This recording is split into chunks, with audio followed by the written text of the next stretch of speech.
बहुत स्वागत है आप सबका धर्म संकट में। नमस्कार, आपके साथ मैं हूं दिनेश गौतम। धर्म, धर्मो रक्षति रक्षतः। धर्म जिसकी सुरक्षा की जाए तो वो धर्म के मानने वालों की सुरक्षा करता है। इस पर शब्दशः चलने वाले वो लोग जो धर्म जहां पर संकट में होता है, जहां कटघरे में खड़ा होता है, वहां संकट मोचक की तरह, त्राता की तरह आते हैं।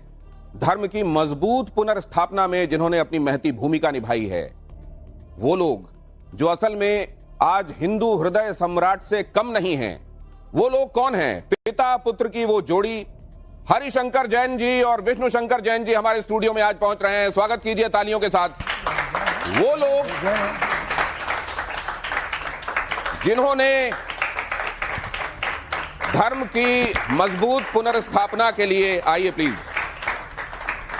अगर जान को भी जोखिम में डालना पड़ा तो अपनी जान को हथेली में रखकर उन्होंने ये कार्य किया है। और ये बड़ा मुश्किल काम होता है। कहते हैं आप भगवान को भोग लगाते हैं, भगवान के सामने 56 भोग रखते हैं, घंटी बजाते हैं, आंख बंद करते हैं, भगवान पाइए। लेकिन अगर भगवान वाकई पाने लगे, भोजन करने लगे, तो कितने लोग भोग लगाएंगे ये पता नहीं है अभी। लेकिन ऐसे लोग जो धर्म के लिए अपने आप को, अपने सर्वस्व को न्योछावर करने के लिए तैयार रहते हैं, उनमें से एक हरिशंकर जी और उनके पुत्र विष्णु शंकर जैन हमारे साथ यहां मौजूद हैं। बहुत स्वागत है आपका। आपने धर्म संकट में हमारा न्योता स्वीकारा, इसके लिए हम आपके आभारी हैं। और हमारे साथ जो विशिष्ट अतिथि हैं, उनके साथ उनके अभी तक जैन पिता पुत्र के अभी तक किए हुए कामों पर टिप्पणी भी, उनके सवाल भी, उनकी कही हुई बातों पर उनकी तरफ से आने वाले हस्तक्षेप भी हम लेंगे।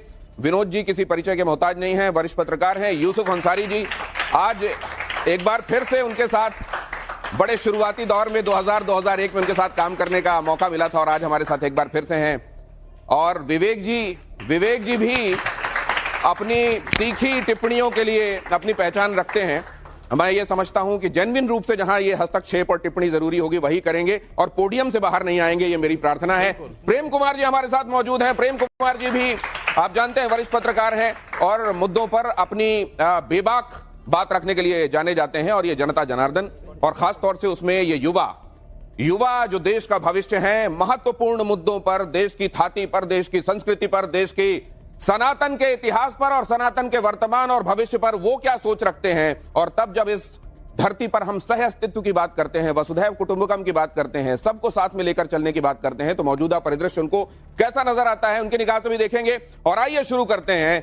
आज पहली बात तो जो मैं जानना चाहता हूं और आपसे जानना चाहता हूं, ये कहते हैं जहां तर्क होता है वहां आस्था नहीं होती और जहां आस्था होती है वहां तर्क नहीं होता। लेकिन आप आस्था को स्थापित करते हैं तर्कों के जरिए, यह विरोधाभास कैसे लेकर चलते हैं आप? देखिए, कोर्ट में जो भी काम होता है वो बिना तर्कों के आधार पर और बिना तथ्यों के आधार पर नहीं होता है। तो हम लोग किसी मैटर को लेते हैं तो 4 महीने 6 महीने उसको पूरा रिसर्च करते हैं, पूरा।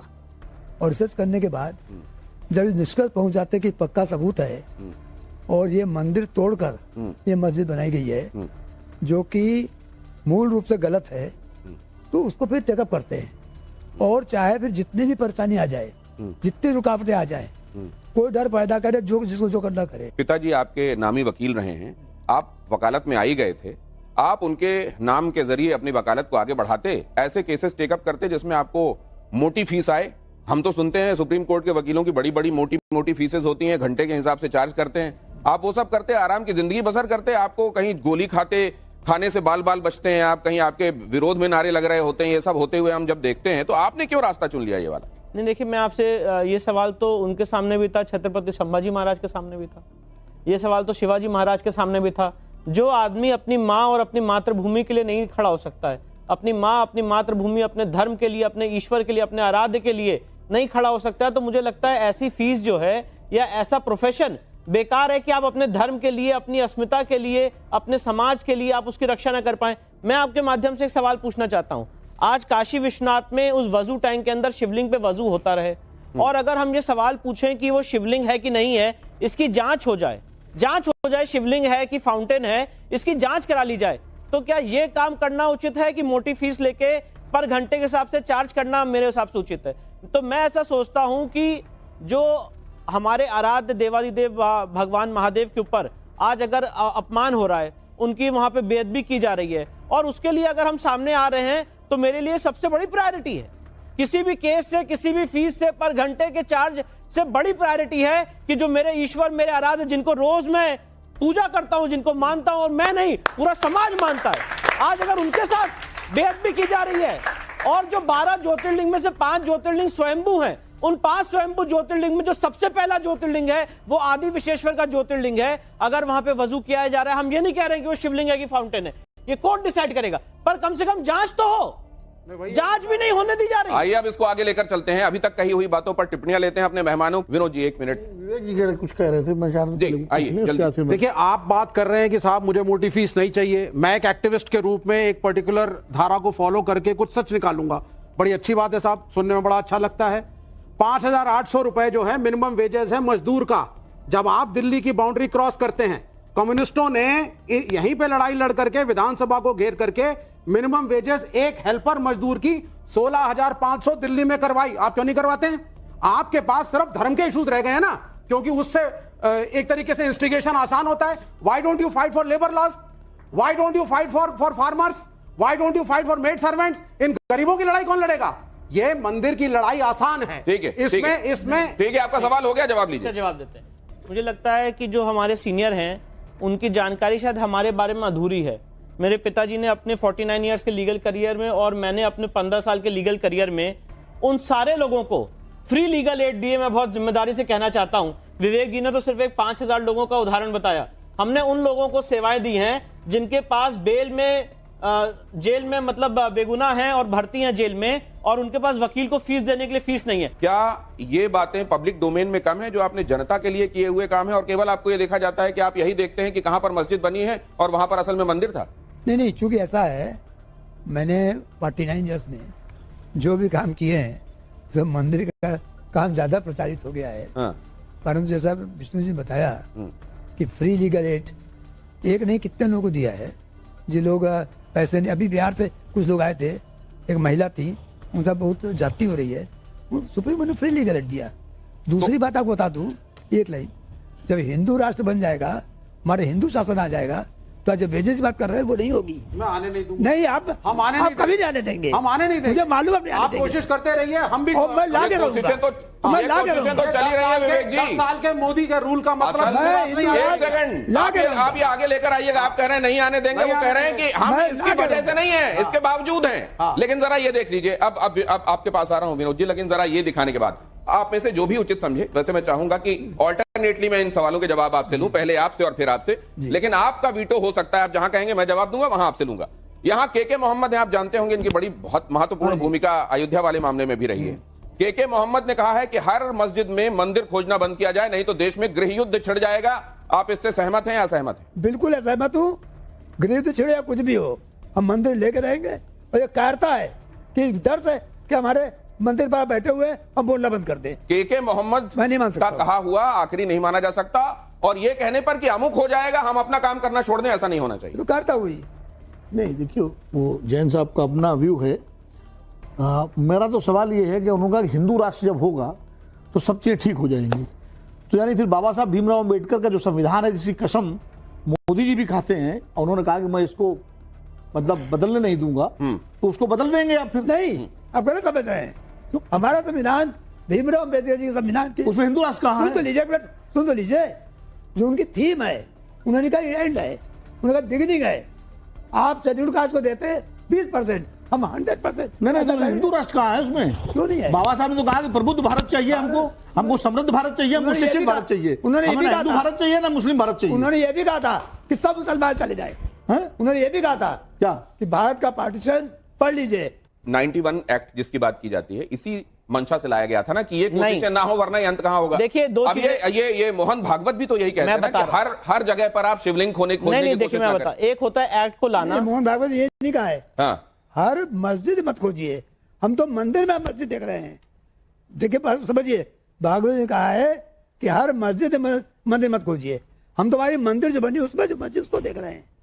भागवत जी बात हमारे विरोध का है। ठीक है, देखिए, हमारा पॉइंट ये है कि 1991 का एक्ट जो लिखा हुआ है वो पढ़ा जाएगा कि जो बाहर आप सोच रहे हैं उसकी धारणा है वो पढ़ा जाएगा? आप मुझे बताइए ना।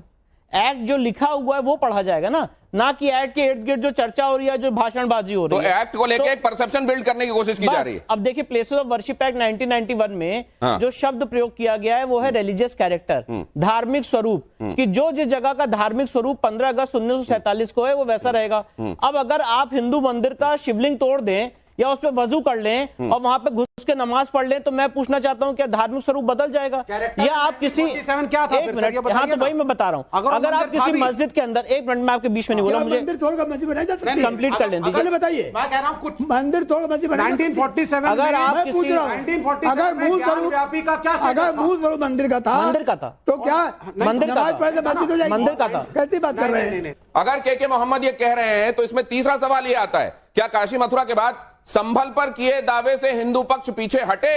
हां, ए बी सोच सकते हैं, सी असंभव, ऐसा हो ही नहीं सकता। असंभव, असंभव, सवाल ही नहीं आता। अब जरा यूसुफ अंसारी को इसमें लाता हूं। यूसुफ अंसारी, ये संभव नहीं है, और के मोहम्मद बेशक उनकी छवि जो भी रही हो अयोध्या के सिलसिले में, अगर वो ये कह रहे हैं तो ये गवारा नहीं। ये जो आदरणीय विष्णु जी बैठे हैं, विष्णु जी हैं, उनका फादर हरिशंकर जी हैं, इनका एक एजेंडा है, अपने उस एजेंडे पर वो चल रहे हैं। वो एजेंडा सही है गलत है वो वे जाने। विष्णु जी का मैंने ट्वीट भी वो देखा था जिसमें उन्होंने आह्वान किया था कि भाई कहाँ मंदिर तोड़ के जो मस्जिदें बनाई गई हैं उसकी लिस्ट हमें भेजिए, हम उसको करेंगे। इसका क्या मकसद हो सकता है वो ये जाने।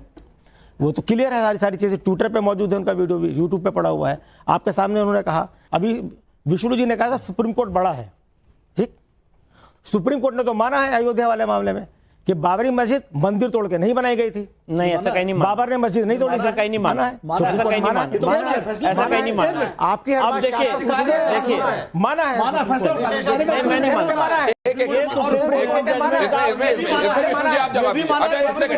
अगर माना है तो उनको एतराज क्या है? उनको एतराज क्या है? देखिए, सबसे पहली बात, राम मंदिर के जजमेंट के लोग गलत व्याख्या करते हैं। जो राम मंदिर का जजमेंट मैंने व्याख्या तो आप ही सही करते हैं, बाकी सब गलत है। तो सुप्रीम कोर्ट ने तो माना कि बाबरी मस्जिद किसी मंदिर को तोड़ के नहीं बनाई गई थी, माना राम मंदिर बिल्कुल माना, सुप्रीम कोर्ट के जजमेंट में लिखा हुआ है उसको तोड़ना क्राइम था, बाबरी मस्जिद को तोड़ना है। तो जिन लोगों ने बाबरी मस्जिद को तोड़ा शायद दिसंबर 1992 को, उनके खिलाफ क्या कार्रवाई हुई और क्यों नहीं? तो आपका हो गया सवाल, हो गया, आप जवाब ले लें। नहीं, सवाल थोड़ी है मेरा, मैं तो नहीं, आपका ऑब्जर्वेशन है, ये जवाब ले लें। हाँ सर, अब बोले। हाँ, देखिए, सबसे पहली बात है, सुप्रीम कोर्ट ने राम मंदिर के जजमेंट में स्पष्ट रूप से वो वाला पैराग्राफ 712 713 से शुरू होता है, उसमें स्पष्ट रूप से कहा है कि एएसआई सर्वे ने स्पष्ट किया है कि यहाँ पे जो पहले स्ट्रक्चर एग्जिस्ट करता था वो नॉन इस्लामिक इन नेचर था, नॉन इस्लामिक, सेलुलर श्राइन और वहां पे वरा देवता की मूर्तियां, अलग अलग चीजें वहां पे पाई गई थी। और सुप्रीम कोर्ट ने अपने जजमेंट में स्पष्ट रूप से लिखा कि 1528 से लेके 1855 तक, जब तक ब्रिटिश सरकार ने वहां पे आके रेलिंग नहीं खींची, वहां पे कोई भी इस्लामिक चिन्ह या नमाज पढ़ने का कोई भी प्रूफ नहीं मिलता है। इसके बावजूद कि राम मंदिर आज वजूद में है, जाहिर है जो कोर्ट का फैसला हुआ उसी से ये प्रशस्त हुआ, लेकिन उसमें भी ये पॉइंटर्स निकाले जा रहे हैं कि पहले क्या था और कोर्ट ने क्या कहा है और इधर से बताया जा रहा है। लेकिन अब जरा मैं इस पर आ जाऊं, यहां मैं कुछ चीजें आपके सामने रखना चाहता हूं, क्योंकि आप जो लड़ाई लड़ रहे हैं वो ये लड़ाई नहीं है कि मेरी लाठी है मेरी भैंस होगी। आप तर्क ले जाकर रखते हैं, अदालत अपने विवेक से फैसला लेती है कानून की रोशनी में। जरा ये देखिए, ये संभल के विषय में मैं यहां पर वो चीजें रख रहा हूं जिनके बारे में विष्णु जैन जी आपको बता सकते हैं ये क्या क्या चीजें हैं। संभल पर सुनवाई चल रही है, क्या सच में अयोध्या जैसे ठोस सबूत संभल में मौजूद हैं? ये देखिए, वहां पे इर्द गिर्द प्रशासन ने खुदाई की थी और खुदाई करके काफी कुएं बरामद किए गए थे। ये सारी जो है हिंदू देवी देवताओं की मूर्तियां हैं जो आसपास जब वहां पे डिगिंग की गई थी तो वहां पे बावड़ी मिली थी, कुएं मिले थे और उन्हीं में से कुएं से ये हिंदू देवी देवताओं की मूर्तियां मिली थी। काफी प्राचीन है, वहां पे आपको सिक्के भी मिले हैं वहां पे बरामद हुए। तो इसको जो दूसरा पक्ष है वो चैलेंज कर रहा होगा निश्चित रूप से। नहीं, ये अभी इस कोर्ट में जो केस चल रहा है उसका ये जुडिक्शन नहीं है। कोर्ट में जो जुडिक्शन है या कोर्ट में जो एरिया इन डिस्प्यूट है वो तो मॉस्क प्रीमाइसेस है। ये तो इर्द गिर्द हरिहर मंदिर के जो ये तो इर्द गिर्द के संपत्ति जहां पे खुदाई हुई थी वहां पे चीजें मिली थी और उसमें से एक मंदिर जो बंद किया गया था परमानेंटली, उसमें भी वहां पे 47 ईयर्स के बाद वहां पे पूजा पाठ शुरू की गई। इसमें यह सवाल जरा आपके लिए है, देखिए, इसी की रोशनी में आपको किसी एक को चुनना है, किस जगह सबसे पहले मंदिर बनते आप देखना चाहते हैं? क्योंकि आप कई जगहों पर केस लड़ रहे हैं, कई जगहों। मैं तो सारों को एक साथ बनते देखना चाहता हूं और शीघ्र देखना चाहता हूं। हर दिन डिले हो रही है, हर दिन डिले हो रही है। और एक ऑब्जर्वेशन एंकर साहब का था कि साहब सब कुछ तो कोर्ट के थ्रू होना है, तो अगर हर केस को हम कोर्ट में ले जाएं और डिसाइड हो क्या मंदिर और क्या मस्जिद तो क्या बुराई है? बुराई यह है कि founding fathers of this nation said कि डिस्प्यूट्स और कम्युनल हार्मोनी मेंटेन करने के लिए एक दूसरे की गलतियों को भूल करके आगे बढ़िए। ये कहां लिखा है? अगर कहां लिखा है बताइए। आप सुन लीजिए ना, कहां लिखा है? अगर इस देश का दलित मांगने पे आगे कहीं नहीं लिखा है ये। तो यहाँ पे कोई समझ नहीं देगा। ये कहाँ लिखा हुआ है विवेक जी? ये बताइए, कानून की किताब में, संविधान में कहाँ लिखा हुआ है एक दूसरे की गलतियों को भुला के आगे बढ़ो? प्रेम जी, अभी तक जो आपने ऑब्जर्व किया उस पर आपकी टिप्पणियां, सवाल। देखिए, मैं यहां से शुरू करता हूं कि 1947 में तो पाकिस्तान हमने दे दिया, पाकिस्तान हमसे अलग हो गया। ये एक दो मंदिर की बात कर रहे हैं, पाकिस्तान में तो न जाने कितने मंदिर आज भी होंगे जो अब अवशेष में बदल चुके होंगे। पूरा पाकिस्तान दे दिया। 1947 को ही आधार बना करके ये 1991 का वर्शिप एक्ट है। जब हम पाकिस्तान को मान सकते हैं तो 1947 के आधार पर जो स्थिति है उसको क्यों नहीं मान सकते? हम तो नहीं मानते पाकिस्तान को, हम तो अखंड भारत का सपना देख रहे हैं। मेरा एक हम तो नहीं मानते पाकिस्तान को, हम तो अखंड भारत का सपना देख रहे हैं। आप मानते हैं, हम तो अखंड भारत का सपना देख रहे हैं। बिल्कुल नहीं मानते। नौकरियां मिल नहीं रही हैं, हम तो अखंड भारत का सपना देख रहे हैं। कैंपस में कंपनियां आती नहीं है, अखंड भारत का सपना। हिंदुस्तान में सिर्फ हिंदू के मंदिर टूटे ऐसा नहीं है, 2000 से ज्यादा जैन मंदिर, आप तो जैन हैं, दावा है कि हिंदुओं के कब्जे में है। आप उसके लिए कभी आवाज आप क्यों नहीं करते हैं? आप क्यों मुझे ज्ञान दे रहे हैं यहाँ पे? आप गलत कह रहे हैं। आप यहाँ पे ज्ञान दे रहे हैं, आप क्यों नहीं करते हैं? थोड़ा बैठ जाइए, प्लीज बैठ जाइए। अभी थोड़ी देर पहले चर्चा में आ रही थी, बहुत इंपॉर्टेंट बात थी कि आपने मुफ्त में सहायता दी, जरूरतमंदों को दी, मजदूरों की आवाज उठाई, सब आवाज उठाई, लेकिन उन कामों की वजह से आप यहाँ नहीं बैठ पाए। आप यहाँ इसलिए बैठ पाए क्योंकि आपने एक ऐसा मुद्दा चुना जो आज के दौर में जिसको सत्ता का संरक्षण है, जिसको मीडिया की प्रशंसा है, इसलिए आप यहाँ बैठ पाए। इन्होंने आपकी निगाह में अपराध किया है क्या? नहीं, कानून की निगाह में अपराध किया है क्या? कह दिया था क्या? मैंने ऐसा कहा है कि अपराध किया। तो आपके हिसाब से कानून की निगाह में अपराध करने के बावजूद यहाँ पर बैठे हुए हैं, ये शर्म की बात है। ये देख लीजिए आप भी, ये देख लीजिए। मैं जवाब देना ये चलाइए एक सेकंड, ये चलाइए, ये दिखाइए। नहीं, एक सेकंड सर, शर्म किसको आएगी? मैं जवाब दूं। ये शर्म आनी भारत की चाहिए जीत के बाद ऐसे लोगों को, शर्म आती है। संविधान के हिसाब से हो रहा है। आपने ट्वीट किया था, आपने ट्वीट करके बोला था ये संविधान के हिसाब से गलत हो रहा है। उनको तो पकड़ा गया, जेल भेजा गया उनको। मस्जिद से एक आदमी निकला, मस्जिद से एक आदमी निकला, उसने बाकी लोगों को बुलाया और ये हुआ। मैं जवाब, यहाँ जो आपने देखा ये संभल वाला पैटर्न। पहली बात मैं जवाब देना चाहता हूँ। इन्होंने बोला अभी मेरी बात पूरी नहीं हुई थी, तो मेरी भी नहीं पूरी हुई है। शांति से निकल रही है सर। तो इनको तो पकड़ा गया, इनके खिलाफ कार्रवाई हो रही है, तो इनके खिलाफ कार्रवाई हो रही है। नहीं, तो इनको ले जाके आप FIR लिखाइए ना सर, इनके खिलाफ FIR लिखाइए। सुप्रीम कोर्ट मैं कह रहा हूँ ये अपराधी हैं और यहाँ पर बैठे हुए, तो अब मेरा कहना यह कि आप संज्ञान क्यों नहीं लेता है? उसमें सुप्रीम कोर्ट को आपने, आपके हिसाब से सब गलत है। मैं आपको एक इंसिडेंट बताता हूं। उत्तर प्रदेश में पीस पार्टी है, उसके अध्यक्ष थे हैं डॉक्टर अयूब। उन्होंने अखबार में एक विज्ञापन छपाया कि हम भारत में निजाम मुस्तफा लाएंगे, भारत में निजाम मुस्तफा लाएंगे।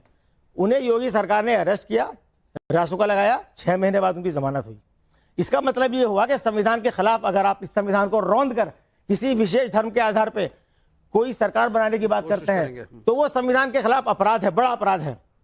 ये खुलेआम हर प्रोग्राम के अंदर बैठ करके भारत को हिंदू राष्ट्र बनाने की बात कहते हैं। बोलिए, बीच में मत बोलिए शाहरी जी। हाँ बोलिए, आप बोलिए, मैं आपका बच्चा हूँ। हाँ बोलिए। ये हर प्रोग्राम में बैठ करके हिंदू राष्ट्र की वकालत करते हैं जो संविधान के खिलाफ है। तो क्या सुप्रीम कोर्ट के जजों को, माननीय जजों को बैठ के नहीं दिखता कि संविधान के खिलाफ बात हो रही है? जवाब लीजिए। एक मिनट देखिए, मैं इस बात को पिछले 35 साल से कहता रहा हूं, आज फिर कह रहा हूं और जब तक जिंदा रहूंगा तब तक कहूंगा। मेरा सपना हिंदू राष्ट्र बनाने का है, उसके लिए हम लोग कार्य कर रहे हैं, बेटे काम कर रहे हैं, हमारी पूरी टीम काम कर रही है। आप फांसी पर चढ़ा दीजिए, फांसी पर चढ़ जाऊंगा। सुन लीजिए, हिंदू राष्ट्र बना कर छोड़ेंगे। देखिए ये देश यहाँ की मिट्टी की तासीर और यहाँ के लोगों से बनता है। उन्हीं लोगों में जो पहले लोग थे, जो पुरखे थे, उन्हीं ने संविधान बनाया था और आगे इस देश की जो मंशा होगी जाहिर है उस हिसाब से देश चलेगा। संविधान भी इसीलिए सिर पर रखा हुआ है क्योंकि इस देश की मंशा है। मंशा भाव सबसे बड़ी बात है। अब जरा भाव और मंशा के हिसाब से कुछ और बातें कर लेता हूं, यहां पर यह रखने वाला हूं। जरा ये एक कैरेक्टर है इतिहास का, एक बड़ा कैरेक्टर। ये मुगल बादशाह औरंगजेब के संदर्भ में है, जिनको लेकर बड़ी चर्चा हो रही है इन दिनों।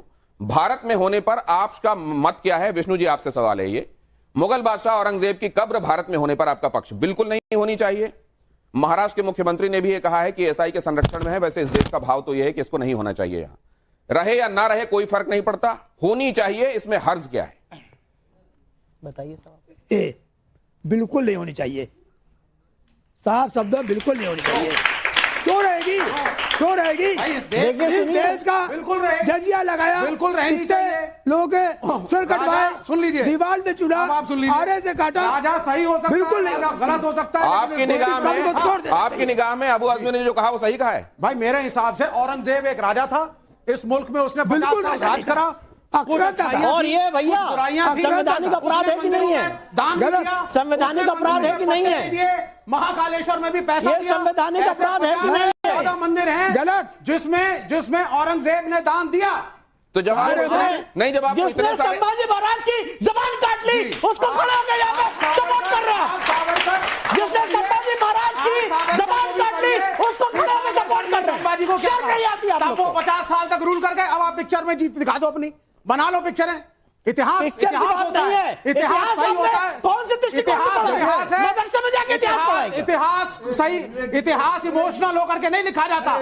जो इतिहास था वो इतिहास रहेगा, बेशक वो गलत हो, बेशक कुछ गलतियां हुई हो, बेशक औरंगजेब में कमियां थी, लेकिन वो इस देश का राजा था। तो आप भी औरंगजेब फैन क्लब के हिस्से हैं क्या? बिल्कुल नहीं, वो मेरे मुल्क की, वो जैसे बाकी के मुगल। भाई ये अजीब सी बात है, ये अजीब सी बात हो गई। अरे भाई राजा राजा है, राजपूत आपस में लड़ते थे। मोदी के संदर्भ में तो ये भाव नहीं आता आपका कि आज वो देश का प्रधानमंत्री है? ये भाव तो नहीं आता, राजा राजा है, देश का प्रधानमंत्री है, नहीं आता। बड़ा सारा क्रिटिसिज्म लेकर आप बैठते हैं, लेकिन औरंगजेब के संदर्भ में राजा वाला भाव आ जाता है।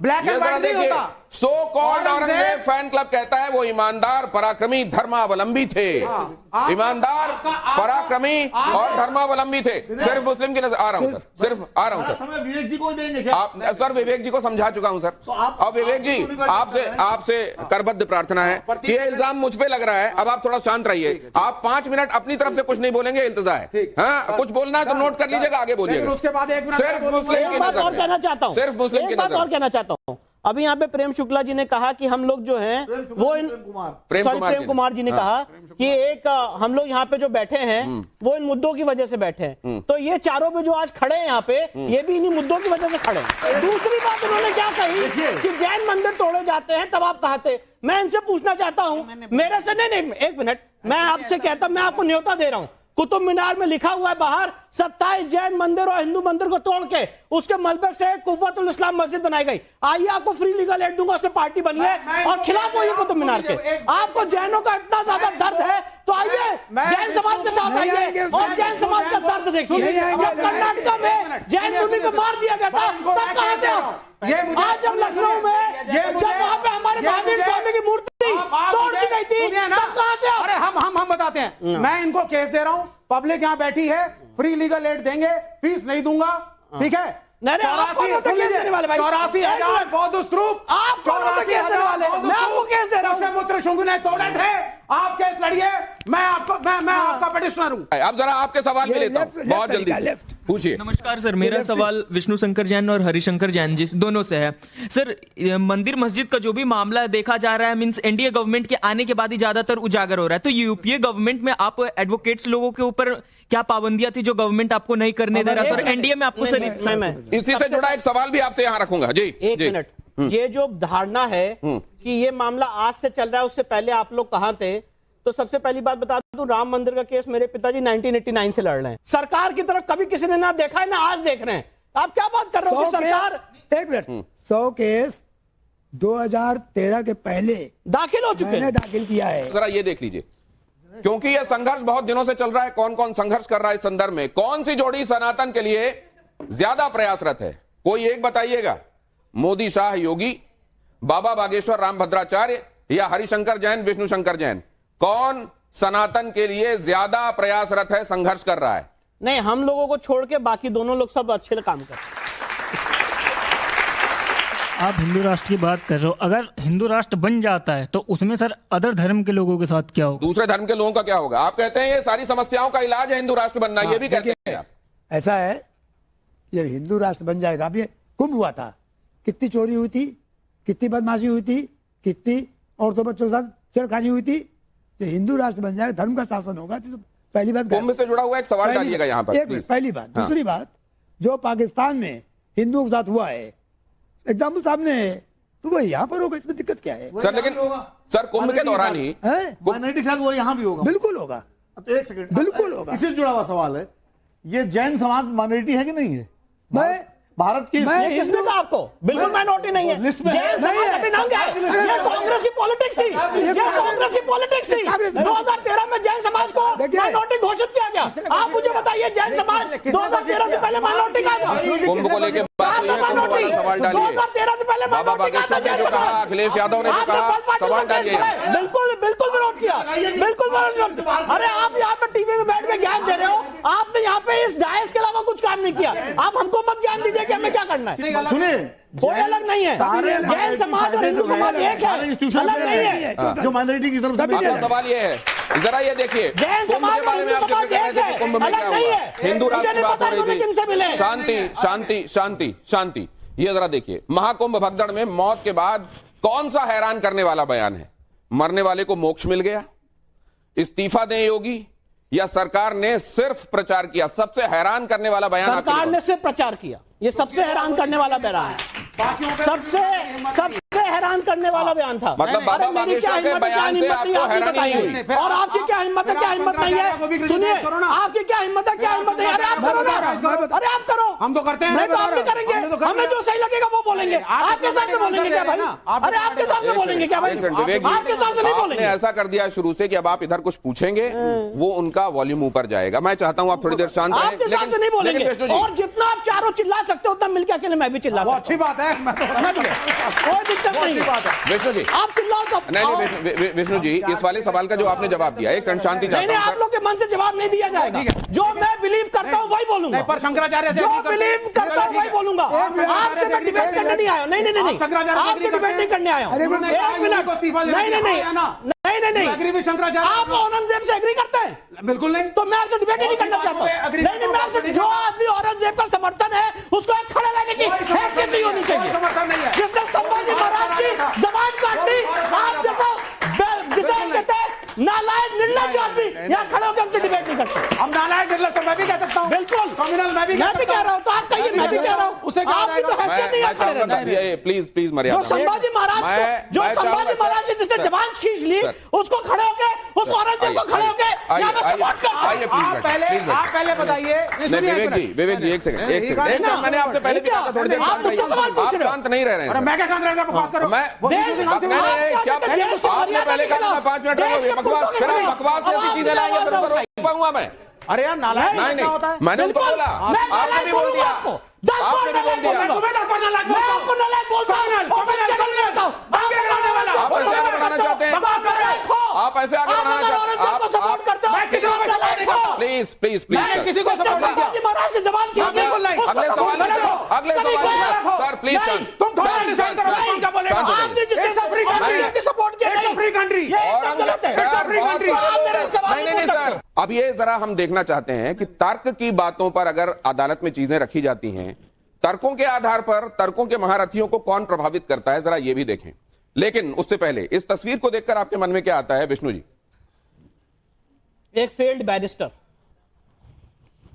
इनमें से कौन ज्यादा तार्किक बातें करता है? असदुद्दीन ओवैसी, अरशद मदनी या बदरुद्दीन अजमल? सर आप तीनों में कोई नहीं। तीनों का बस कोई नहीं। तस्वीर को देखकर आपके मन में क्या आता है विष्णु जी? श्री हनुमान जी महाराज के भक्त। रमजान के दौरान कश्मीर में फैशन शो विवाद पर आपकी राय? नहीं होना चाहिए, होना चाहिए, इसमें हर्ज क्या है? भी होना चाहिए, हर्ज क्या है? ऐसा क्यों लग रहा है आपको? क्यों नहीं हो? क्यों नहीं शो होगा? उनका रमजान चले तो फैशन शो नहीं होगा? ये कौन सी बात हुई? तो आप ये कह रहे हैं कि अगर नहीं होना तो कभी ना हो, लेकिन अगर होना है तो उसमें किसी महीने का जिक्र करके क्यों रोका जा रहा है? आप ये कह रहे हैं? यस, आप रमजान मतलब थोड़ी किसका? तो फिर योगी को सुन लीजिए, योगी क्या कह रहे हैं जरा सुन लीजिए, जरा योगी प्ले कीजिए। कॉन्फ्रेंसिंग होने लग गई, मैंने पूछा भी क्या तैयारी है? कहा साहब हम लोग प्रयास करेंगे कि 11 बजे तक होली संपन्न कर दी जाए। हमने कहा साल में एक बार होली पड़ेगी और 11 बजे संपन्न हो जाएगी। साल में 52 बार जुमा पड़ता है तो 2 घंटे का कार्यकाल उसी का आगे बढ़ जाएगा। तो धार्मिक भावनाओं का ख्याल रखने वाली बात है। वो रमजान वाली बात हो रही थी, यहां पर भी एक बात हो रही है। अब आप कैसे देखते हैं इसको? रमजान का ये मतलब नहीं होता कि पूरे पब्लिक को उसमें लाद दिया जाए। होली से उससे तुलना मत कीजिए। अगर फेस्टिवल हो रहा है फैशन का, तो रमजान से क्या मतलब है? रमजान से क्या मतलब है? यूसुफ अंसारी जी, इस पर आपकी टिप्पणी, ये ऑब्जर्वेशन और आपकी टिप्पणी किस पर टिप्पणी? रमजान पर ये फैशन शो हर्ज क्या है, होने देना चाहिए। होली को उससे तुलना नहीं करना चाहिए। ये पूरा देश समाज के बहुत ज्यादा लोग मिलकर खेलते हैं। ठीक है, दोनों अलग मसले हैं। रमजान मुसलमानों के लिए एक महीने का त्यौहार है, उसमें संयम बरतने की, जो रमजान का जो हुक्म कुरान में है वो है कि भाई रोजे तुम पे फर्ज किए गए। जैसे तुमसे पहले कोई नया काम मुसलमान नहीं कर रहे, मुसलमानों से पहले भी रोजे रखे थे। उनका अरबी में सियोम उसका आया है, कुतिब अलैकुम अस्सियाम, तुम पे फर्ज किया। उसे मिलिट्री ट्रेनिंग के कहते हैं, मतलब संयम रखने की बात कही गई है। और ये है कि भाई आप संयम रखें। इस्लाम इंसानों पर कोई ऐसी नाजायज चीज नहीं थोपता है कि साहब किसी एक मजहब की वजह से बाकी चीजें ना होनी चाहिए, ऐसा बिल्कुल नहीं। चलिए, इसमें कम से कम एक जगह आप लोग ये लगा कि एक साथ हैं। हाँ, बहुत जल्दी से दिनेश। विवेक जी, आपसे सवाल है, आप संविधान की बात करते हैं, तो जितने भी मस्जिदों पर जांच हो रही है सब संविधान के हिसाब से हो रही है, कोर्ट की निगरानी में हो रही है, या तो आप हिंदुओं के विरोध में हमेशा बोलते दिखते हैं हमें, इसका क्या कारण है? इसलिए क्योंकि मैं इस देश में दंगे नहीं चाहता। मैं चाहता हूं भारत सुपर मतलब इस देश में अगर हिंदू ये कहेगा ये मंदिर था तो दंगों की गुंजाइश बन जाएगी ना। The focus of the nation should be on your placement, not on the structures. Ram मंदिर का फैसला दंगे कराने के लिए आया था? नहीं, राम मंदिर का फैसला विशेषाधिकार के तहत है और प्लेसेस ऑफ वर्शिप एक्ट कहता है राम मंदिर के अलावा कोई डिस्प्यूट नहीं एड्रेस होगा। मेरा सवाल विवेक जी से कि सर आप ये बताइए, अगर आप जैसे कि अभी औरंगजेब का समर्थन करते दिखे, तो अगर वो जो अबू आजमी जी ने जो दिया था बयान, अगर वो इतने ही सही थे तो अपनी बात पे अडिग क्यों नहीं रहे? उन्होंने अपना बयान वापस क्यों लिया? जी, औरंगजेब सही भी था, गलत भी था, वो राजा था, वो डेमोक्रेटिक राजा नहीं था, लेकिन वो इस देश का इतिहास है। जो राज धर्म का पालन करे वो राजा होता है। सर, किसी डिक्टेटर को आप राजा कह देंगे? जब भारत हिंदू राष्ट्र बन जाएगा तो सेक्युलर स्टेटस का क्या रहेगा, या फिर नहीं रहेगा? सेकुलर स्टेटस सबसे पहले खत्म होगा। सबसे पहला काम होगा, secularism is the bogus principle. सबसे अगर कोई फर्जी प्रिंसिपल इस देश में लाया गया है तो वो सेकुलरिज्म का है, जिसको आज तक कभी डिफाइन नहीं किया। तो संविधान की प्रस्तावना में जो जोड़ा गया, गलत जोड़ा गया है गौतम जी। 1976 में बिना कोई डिस्कशन के, बिना कोई डिबेट के, गलत ढंग से जब देश इमरजेंसी में था, तब 42nd अमेंडमेंट लाके सेकुलर और सोशलिज्म पर जोड़ दिए गए। 1970 के दशक में कांग्रेस के ऊपर प्रेशर डाल के 2 शब्द प्रियम्बल में डलवाए थे सेकुलर और सोशलिज्म। अब जरा मैं यहाँ कुछ रखना चाहता हूँ आपके सामने। प्रिंसिपल को बदलेंगे। अभी विष्णु जी ने कहा था सुप्रीम कोर्ट सर्वोपरि है। सुप्रीम कोर्ट कह रहा है कि secularism is the basic structure of the constitution, इसको चेंज नहीं किया जा सकता। इस सेकुलरिज्म को इस कॉन्स्टिट्यूशन का एक मिनट, ये विरोधाभास के साथ चल रहे हैं आप लोग। जब जनता चाहेगी, शर्म आनी चाहिए। 1 मिनट, शर्म आपको आनी चाहिए, शर्म आपको आनी चाहिए, जिसको कुछ पता नहीं है। जो लोग देखिए, अब इसीलिए जब मैं बोलूंगा ना तो फिर दिक्कत हो जाएगी। आप उधर जा रहे हैं। शर्म आनी चाहिए। ये शर्म नहीं, इनको आप फिर इस तरह की शब्दावली में फिर वो 2 कदम आगे, फिर आप 4 कदम आगे। कहा कि सेकुलरिज्म एक बोगस सिद्धांत है, आप मानते हैं? मैं कह रहा हूँ सेकुलरिज्म के साथ आप हैं आप जाओ ना, या नहीं है, या विरोधाभास आपको है? बहुत कानून पता है, तो आप जाके FIR कर दो। आगे चलिए। अब जरा मैं यहाँ पर आप सर आ जाइए। आपको एक बार आप जरा आ जाइए, आप जाके आप यहाँ FIR पर कर खड़े हो जाइए। दो। आपको बहुत मैं आपके सामने कुछ प्ले करने वाला हूँ। मैं ये बोल रहा हूँ, इसको देखिए। बोगस प्रिंसिपल है, आप FIR कर दो मेरे पे। विष्णु जी, एक सेकंड आप भी आइए। विष्णु जी, विष्णु जी मुझसे बात कीजिए। विष्णु जी, जब आप देश की आत्मा के खिलाफ बात कर रहे हो तो लोगों की ताली नहीं बज रही है।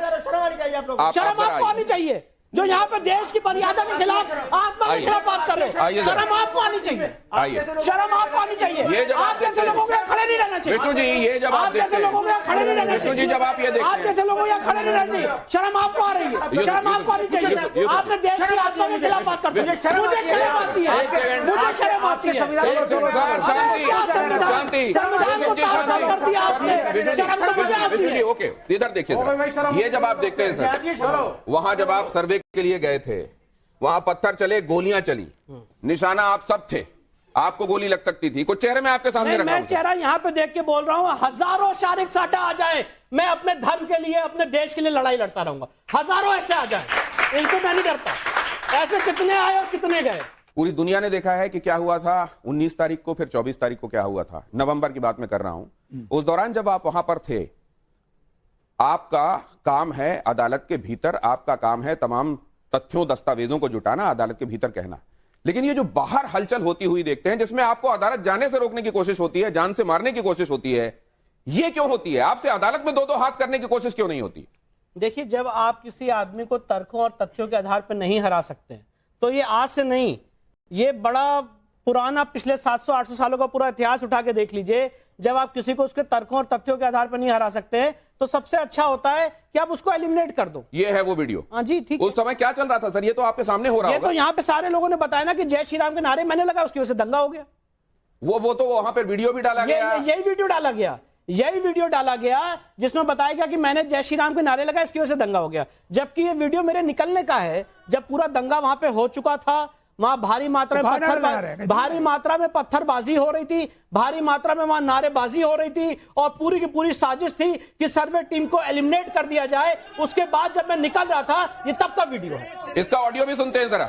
उस समय ये तस्वीरें थी सामने और ये आवाजें आ रही थी कानों में, जरा महसूस कीजिए वहां क्या चल रहा था।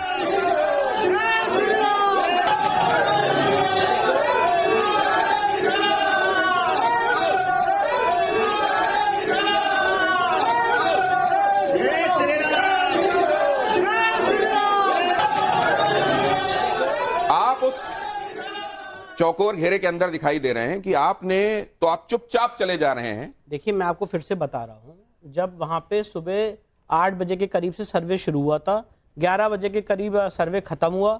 सर्वे जब खत्म हो रहा था तो 8 से 11 के बीच में भारी मात्रा में वहां पे हिंसा हुई।